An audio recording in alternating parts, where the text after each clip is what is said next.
মামা আর কত দূর মুই বিয়াও করিম। আরে ভাই তো বিয়ে দেওয়ার জন্য তো মুই সাথে নিয়ে বেড়াইছো আজ। আর কতক্ষণ মুই বিয়াও করিম। একটা মুরব্বী মানুষ দেখা যায়, তোমাকে জিজ্ঞেস করে তোমার গ্রামে মেয়ে কি আছে নাকি। আচ্ছা চলো। কোনো শয়তানি করবেন না। আচ্ছা চাচা কি হরে ভালো আছেন? আল্লাহ তুই আছো বাবা। তোমার বাড়ি তো এটে কোনো নয়। এই আমি বাবা রৌলের বাড়ি আমার। চাচা মুই এই যে ভাগ্নেটা বিয়েও দিন দেয়। আরে বাবা তুই করবি তাক কত ভাগনা কথা বাদ দে। চাচা কেন এই বয়সে মোর বিয়ে করার বয়স আছে। ভাগনা তো অবস্থা খারাপ। চাচা তো ভাগনা জানিস? এই দেখেন এইটা ভাগ্নে বিয়েও দিন। এটা ভাগনা তুই কি জানিস না? কি বাবা? ভাগনা হলে ইঞ্জিনিয়ার।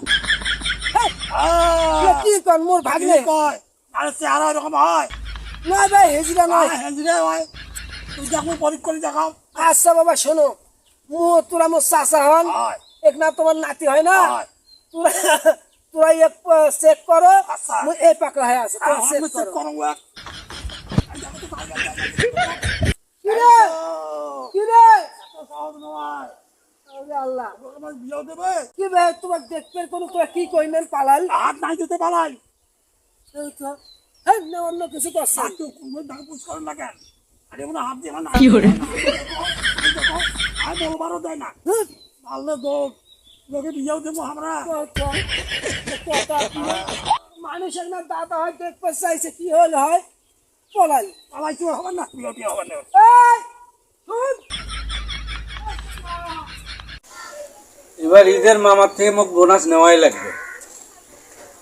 আসসালামু আলাইকুম। ওয়ালাইকুম এই আসসালাম। তো মামা আছে। মামা ঈদ মুবারক। ঈদ মুবারক। ঈদের বোনাসটা দাও। কি করে কে বোনাস মোর কাছে নাই। বোনাস নাই মানে বোনাস কিভাবে নেওয়া লাগে আমি জানি। বাবা এই কাম করিস না বাবা। না মোক বোনাস নেওয়াই না লাগবে। বাবা না তুই এই কাম করিস না ধন। না মোক না মোক বোনাস নেওয়া লাগবে। তুই এই কাম করিস না। মুই তোর দরকার নাই, তোর কাছ থেকে বোনাস আছে। বাবা মুই দিও না মুই নিম। না বাবা না ওই কাম না মুই নিম। মুই নিম বাবা। এই তো আমার কথা মামা না আর কিছু মুই নেব বাবা। না।